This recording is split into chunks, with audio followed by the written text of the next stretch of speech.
Hey guys, what's going on? This is Roth and Joshua to talk a little more about this big DC announcement today. So just for a quick context, Warner Brothers announced their DC slate, which included Justice League Part 1 and 2. And several standalone movies featuring each one of these characters here. Now, to be clear, the only two characters that haven't had official standalone movies yet are Batman and Superman, but that is expected to come in the not-so-distant future. Yes. So, very quickly, this is from the New 52, the image that we have here. These are all the characters that are getting a standalone movie. Let's run through who they are. Okay, first we have Aquaman, who most people know is a joke from like Super Friends, the guy who talks to fish, but it actually does some really cool stuff in the comic books. And you have a whole video about that. Yes, I do. Where they've expanded his mythology, made him a really cool guy. He's under the ocean, so he's got like super strength. He can fight Superman. He can cut Superman with that trident. So he's a cool guy. Green Lantern, he's like a space cop. You guys may know from the Ryan Reynolds movie. We'll talk more about that in a minute. And so he flies around, whatever he imagines, he can turn into like an energy construct and fight people. He's pretty cool. Next we have Wonder Woman, who's the princess of Themyscira. In the comics, she was actually molded from clay and turned into like an Amazon princess with like super strength and flight and all this stuff, and invisible jet. If you want to know more about if you want to know more about Wonder Woman, we have a great Comics 101 on her. Continue. Yeah. Although I will say that they just announced that they're using her new 52 mythology, where she's the daughter of Zeus. She's not made of clay. She's a demigod. Yeah. Sort of like a Hercules level power character, which is pretty cool. And then Superman. You gotta know who Superman is. Same with Batman. If you don't know who Batman is, get out of here. No, I'm just kidding. The Flash, he's just actually debuted on the CW, yes. And he just moves super fast again, vibrate through walls and dodge things, and he's really cool. But yeah, go watch the CW show; it's really good. We're loving that show. And then Cyborg is probably the most like question mark character for a lot of people. He's been a Teen Titan for a really long time. He was from the Teen Titans cartoon. A lot of people will probably know him from that. But in when they launched New 52, they added him and made him sort of a founding member of the Justice League, where he got in this like accident, this freak accident in a lab, and his father like saved his life by turning him into a cyborg, and I became this cyborg superhero, which is pretty cool. And he was one of the first additional characters announced for Batman v Superman, Dawn of Justice. There is one character that has also been given his own standalone film that is not in this lineup, and that is Shazam. So what do we think the possibilities are that Shazam would also end up in a Justice League movie?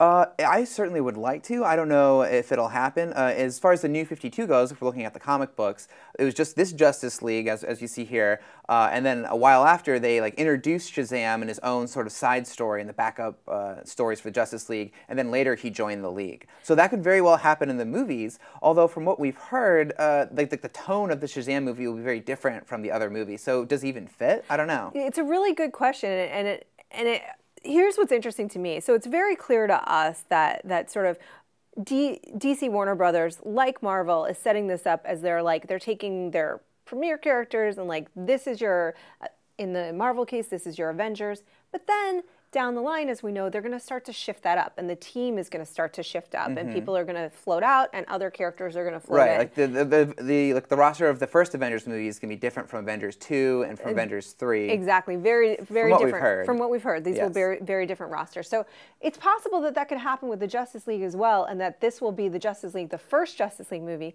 It's notable that Shazam, the standalone Shazam movie, is the first movie before Justice League 2. Now, I think it's... Or Justice League Part 2, right? Part 2. It's not 2. Which is weird, We have to distinguish that, too. It's a two-part movie, so Part 2. I think it's probably far more likely, because they don't want to have two characters that are very similar, Shazam and Superman are very similar, that Black Adam would show up. Actually, in the second Justice League movie. That would be really cool. Versus Shazam. And they haven't even announced who's playing Shazam yet. Yes. Although I feel like it would be weird not to have Shazam, but to have his anti-hero there. Which is like, what? And I will say this, that, the argument you brought up that, Shazam and Superman kind of look very similar, but they've actually done a lot to make them look different. They turned Shazam's sort of cape into, which is a weird side shoulder cape, into a hood to make him, to emphasis on the magic, like a wizard's hood, instead of just like the lightning bolt across his chest. He has an actual like swirling magical lightning bolt that goes down his like entire like front, which is really cool. I really like the new design.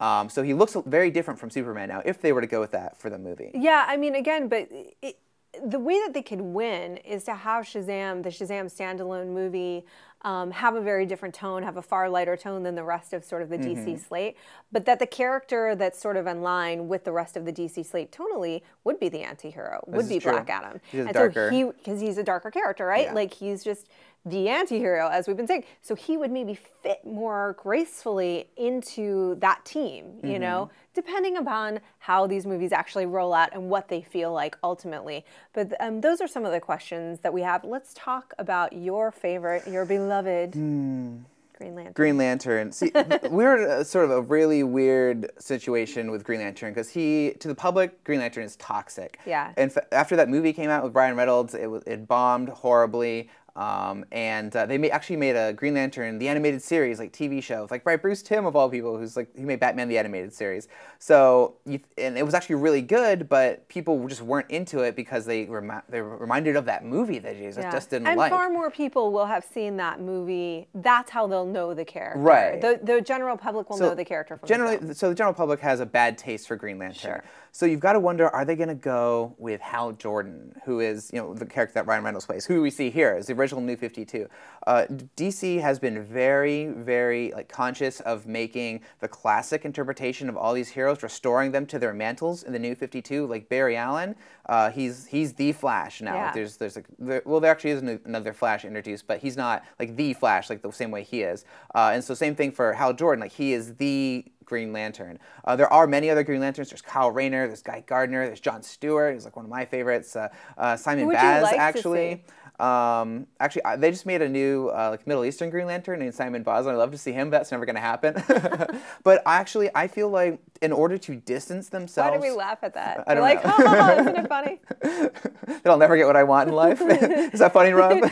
You'll always be miserable. Oh, no. But anyways, what was I saying? Okay. So I feel like in order to distance themselves from the bad memory that is Green Lantern, they need to use Jon Stewart, who is an African-American man and who is very different, like military, and he's an architect, and he approaches being a Green Lantern in a very different way. He doesn't wear a mask. He's not afraid to reveal who he is.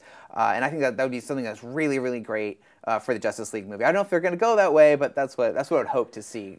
I'd be curious to see what they're going to do because they've slated it. It's the last film in this slate, right? So I feel like they're giving enough time for people to heal. Yeah, it's in 2020, to kind of get used to this new cinematic universe that they're creating. They will introduce him, separately before they give him his own film. It'll be interesting to see what direction they go. But if we're just going to go off this image alone, then it would be Hal Jordan, right? Which maybe not. Yeah. But it certainly looks that way given the similarities between the characters that they've announced and what's going on in the New 52. Yeah. So anyway, do you have any final thoughts? Yeah, well, I would say is that it looks like it's a safe bet that this, as you see here, as we keep gesturing to, will be the Justice League movie lineup. But I would also say that there's plenty of room in sequels and in future movies for people like Martian Manhunter and Hawkman, Hawkgirl, to show up and be a part of the league. So that's pretty cool. I think that they are going to do just that, just the way Marvel has done, which is introduce the initial lineup and then shake it up and then shake it up again.